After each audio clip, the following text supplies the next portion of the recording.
কে 3 দিন ধরে লাগাতার দর্শন করলেন হিন্দু যুবক।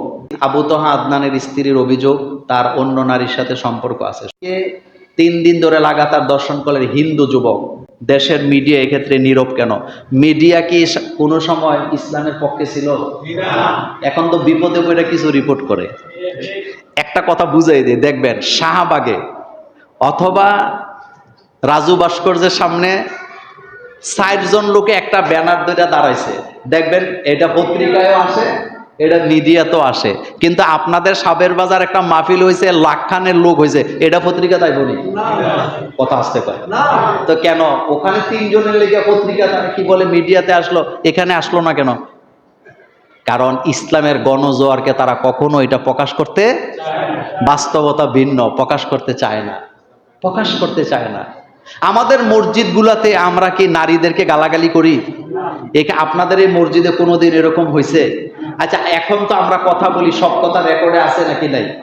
আমরা কি নারীদের বিদ্বেষী? অবশ্যই না, অবশ্যই না। আমরা আমাদের মেয়েদেরকে সবচেয়ে বেশি ভালোবাসি, আমরা যারা ইসলাম মানি। এ কথা সত্য নয় কি? সত্য। সুতরাং এরপরও আমরা মিডিয়ার কাছে আশা করব। 2 নম্বর কথা হচ্ছে, এই ঘটনা যদি মানে উল্টাভাবে ঘটত, তাইলে এতক্ষণ তোলপাড় কি লেগে যেত, তোলপাড় হয়ে যেত। তারপরও আমি বলবো, ওই যে আজকের আলোচনায় বলেছি, আমার মেয়ের নিরাপত্তার দায়িত্ব আমাকেই নিতে হবে, আমাদেরকে গ্রহণ করতে হবে।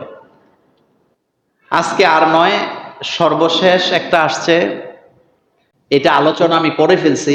আবু তোহা আদনানের স্ত্রীর অভিযোগ তার অন্য নারীর সাথে সম্পর্ক আছে। সম্প্রতি এগুলা নিয়ে 2 জনেই অনলাইনে প্রচার করতেছেন। এতে কি ইসলামের ক্ষতি হচ্ছে? প্রথম কথা হচ্ছে, রাসূল সাল্লাল্লাহু আলাইহি ওয়াসাল্লামের কাছে স্বামী স্ত্রী 2 জন আসছিলেন একটা ঘটনা নিয়ে। এই হাদিস আপনারা আরো শুনেছেন। রাসূল সাল্লাল্লাহু আলাইহি ওয়াসাল্লাম 2 জনের কথা শোনেন এবং 2 জনেই কসম কাটলেন। 2 জনেই কি কাটলেন? আল্লাহ রাসূল সাল্লাল্লাহু আলাইহি ওয়াসাল্লাম বললেন, তোমরা 2 জনেই কসম করতেছ, এই ব্যাপারে তোমাদের দায়িত্ব আমি কার হাতে ছাড়লাম? আল্লাহর হাতে ছেড়ে দিলাম। আমরা আবু তোহা আদনানের স্ত্রীর বিরুদ্ধেও বলবো না, আবু তোহা আদনানের বিরুদ্ধেও বলবো না।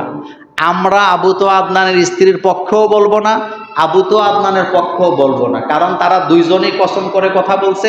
এই বিষয়টা আমরা কার হাতে ছেড়ে দিলাম? মূল বিষয়টা হলো, তাদের এটা সামাজিক যোগাযোগ মাধ্যমে আনাটা কি ছিল? ভুল ছিল। কিন্তু আবু তোহা আদনানকে আমি ভাই হিসাবে একটা পরামর্শ দিব, ভাইরে, তোমার স্ত্রী যত খারাপ হোক, তুমি যখন গুম হয়েছিলা, সে যেই ভূমিকাটা রাখছিল, বাংলাদেশে এই ধরনের নারী কম আছে। কথা কি ঠিক? 2 নম্বর বিষয় হচ্ছে, তোমরা 2 জন কিন্তু সংসার করছো, তোমাদের 2টা বাচ্চা আছে। আমি ভাই হিসাবে বলবো, সংসারটা ভেঙে যাক এটা চাই না। খারাপ মানুষকে নিয়ে চলতে পারাটাও ভালো। সবচেয়ে ভালো তো সে যে খারাপ নিয়ে চলতে পারে, ভালোর সাথে তো সবাই চলতে পারে। সেজন্য 2টা বাচ্চা আছে, তুমি তোমার বাচ্চাদেরকে গাড়ি বাড়ি সব দিতে পারবা, কিন্তু এই বাচ্চাগুলাকে মা কখনো দিতে পারবা না, মায়ের আদর দিতে পারবা না। আরেকটা কথা, আমাদের বাংলাদেশের ভাষায় বলে, এক গাছের ছাল, কথা কন না কেন, এক গাছের ছাল। সুতরাং এই বাচ্চাগুলার জন্য এই মেয়েটাই তোমার লাগবে, এই বাচ্চাগুলার জন্য। সেজন্য আমি নিজেও ফেসবুকে একটা পরামর্শ দিয়েছি, অন্তত বাচ্চাদের দিকে তাকাইয়া তাদের সংসারটা কি টিকে থাকুক। আরেকটা মজার কথা বলি, 2 জনেই কিন্তু খুব জ্ঞানী, আপনারা জানেন কিনা জানি না, 2 জনেই কিন্তু জ্ঞানী, 2 জনেই কিন্তু শিক্ষক শিক্ষিকা।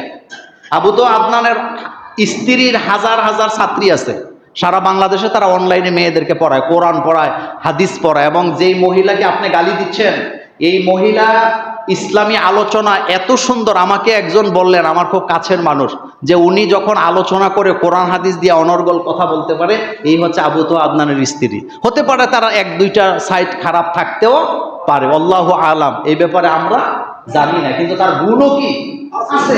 তা আমি আপনি তাকে গালি দেব কেন?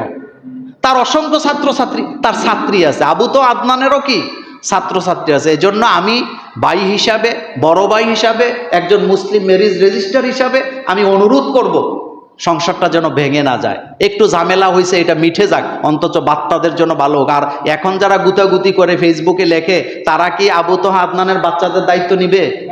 একদিন একটা চিপসও তো কিনা দিতে আসবি না তুই বেটা। পণ্ডিতি করো। আল্লাহ আমাদেরকে সহি সালামতে সংসারগুলো টিকায় রাখার তৌফিক দান করুক।